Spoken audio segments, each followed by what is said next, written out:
Dyno run number 139 on the CR500s. Tried every combination known to man on these things. 5 or 6 different carbs, 20 different jetting settings, every pipe known made. At least 8 of the major porting manufacturers, you name it. So we've tried just about everything known to man on these things, including suspension. We got these pretty much, well, been riding them since '86 and racing them since '86. So we know every trick in the book. We know every supposed mod that works. And we've tried all the major porting gurus stuff on the planet. And if you're watching this and you're one of them and we haven't, give us a call. We'll try yours too. We'll kind of know what works. And we know how to build a budget 500 like this one. That'll put down 57 horse with just a pipe, porting, and that's about it. But everything adds up. Some of the mods are really expensive, like this pipe right here. This is a $1,200 Higgy pipe, and it is a little bit better than an FMF, but the FMF is $289, so it's $1,000 more. You got to ask yourself, are you that into it that it's worth it? Well, if you are, then buy this, because this is nothing better than this pipe right here. Is the Öhlins better than factory connection mods? Hell yeah, it is. But it's $1,700 versus $400. So there's a trade-off. You know, everything has a price performance equation. We know how to do these from mild to wild. We know it works. We know it doesn't work. We've heard all the pie in the sky bullshit claims about 100 horsepower, 90 horsepower, whatever. Unless it's a big bore Liger 625, you're not putting down 90 horse. And if it's a motocross configuration, well, with a smaller pipe and a normal size carb, you'd be lucky to push 60 horse. That's about the outer limit of it. But that's real world horsepower at the rear wheel. And the torque is what it's all about. The torque's roughly 25% more than a strong running 450 four-stroke. And it should be. It's power pulse with every revolution. And it's 50 cc more. Actually, 491, so not even 50 cc's. Unless you do a big bore. But it's easy to punch these out to a 519. Do a third over. Lots of tricks you can do. This is our personal, Junior's personal race weapon. Third season on this bike, third set of suspension, third motor. We've tried everything on this bike, and it's pretty well dialed in. Wizard stopped punching time cards at 150 hours on this. That was year 1, so we've probably got, realistically, 500 hours of development time into this thing, between frame up, build and rebuild several times already. So it's been awesome. It's been a great journey. Haven't made a penny doing it, but it's been fun doing it. Kind of a labor of love, I guess you'd say. Wizard, well, I was just talking to Wizard about it, and he goes, "That's effing insane how much time and money we put in this thing." But and it's not, you know, there's no lipstick on a pig here.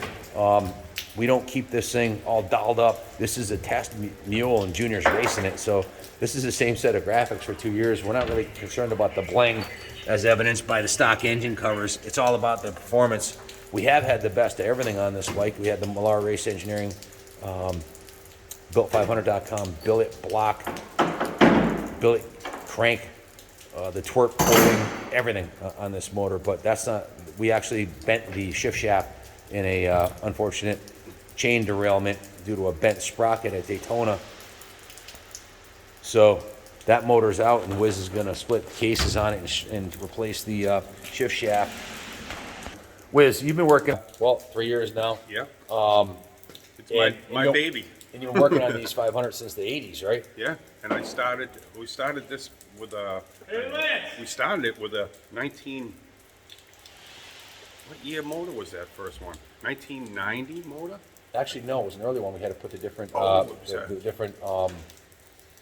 Different hoses, cooling cooling hoses. I think it was like an Yep. 88. No, yeah, it was an 88. Yeah. That's what it was. The first motor we had in here.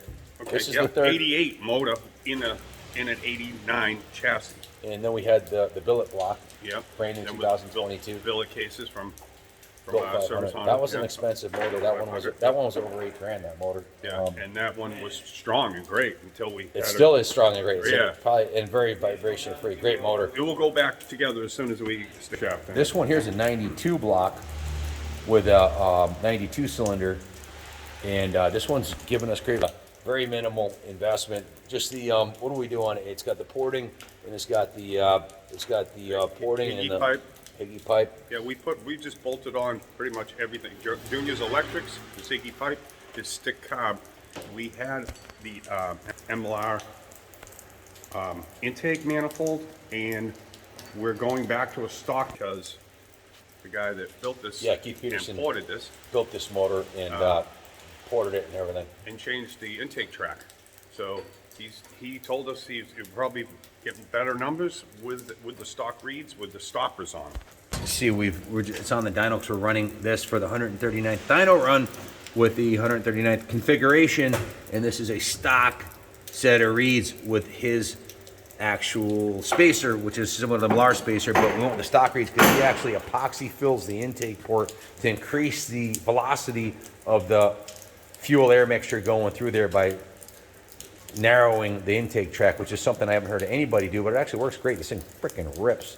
And we were talking about it earlier, you were saying smaller carb on a bike, right? Just putting a smaller carb will just wake them up by changing the intake, by changing the size of the intake. Yep. So, but we'll Junior, find out. you've been riding this thing for find 3 out, years. sure. Anything you want to add about our conversation on the 500 builds? So I know we got a ridiculous amount of time and money, not just on this one, but on the other 100 plus 500s that Money we is built. made in the port. Yeah, and it's gotten better and better and better. You mean the horsepower is made in the port? We only thing. We only keep the gains. Only keep the things So that gain the power. Well, the pipes actually make a difference too. There's been like a 2 horsepower swing on pipes. Yeah. Carbs, you got to have a PWK air striker that we found that to be the best carb. We don't play with electrons or smart carbs. We've tried electrons and smart carbs. We just couldn't want get to them. make it rideable. We don't want to just be wide open drag racing. Yeah, if you want a 70 horsepower drag racer, then Yeah. maybe electron's the way to go. But for a motocross bike, Yeah. this is the best carb we've tried. Yeah.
Guys, what we're trying to do here is, you see this line right here? Can you point it for me?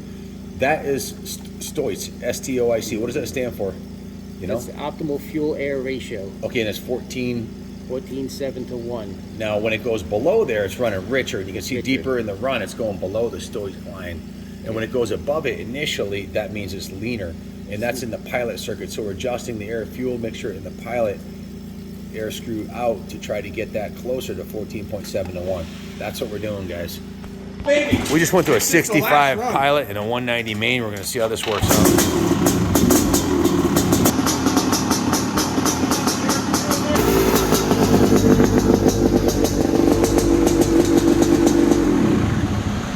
Guys, we're not doing all these dyno runs just to see how many horsepower we're making. It's a tuning tool, and if you look at where the cursor is right here, we want to be at this red line right here. Right now, we're 2 dots below it. 2 dots would represent 1 complete point for the jet from like a 180 to a 190. If it was 1 line away, you'd go half a jet, which would be half a size, which would be like a 185, right? Cool, there you have it. So we're trying to get this smoothed out right here. It's running a little rich. We did go down 1 on the main, and we went from 57.58 to 58.13. So we picked up about a half a horsepower.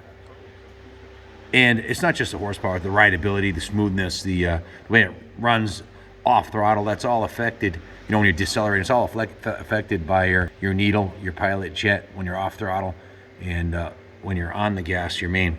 Think of this as kind of an assistance, a guideline, that red line, on where you want to go and assist you in picking the right jets. That's why all the bikes that come off of here with a really flat line run phenomenal, like better than any one you're ever going to ride, considering everything else being the same.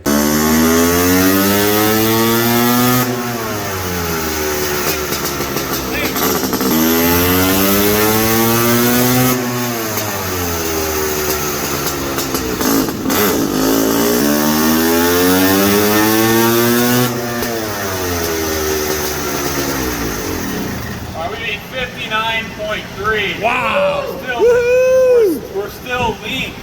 We're still fucking lean. 59.3. Lean on the bottom.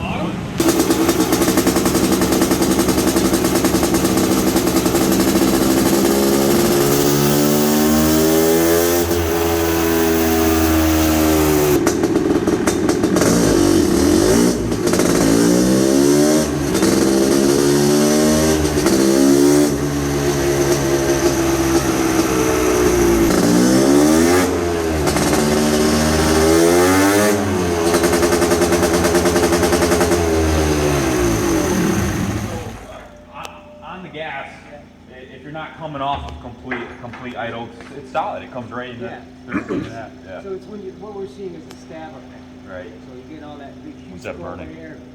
Burning smell? Guys, I just want to put this in perspective here. You wonder why are we still fiddling around with a 30-year-old dirt bike? Well, this bike makes 59.01 horse versus 50.3 on a Works Edition CRF 450 on the same dyno.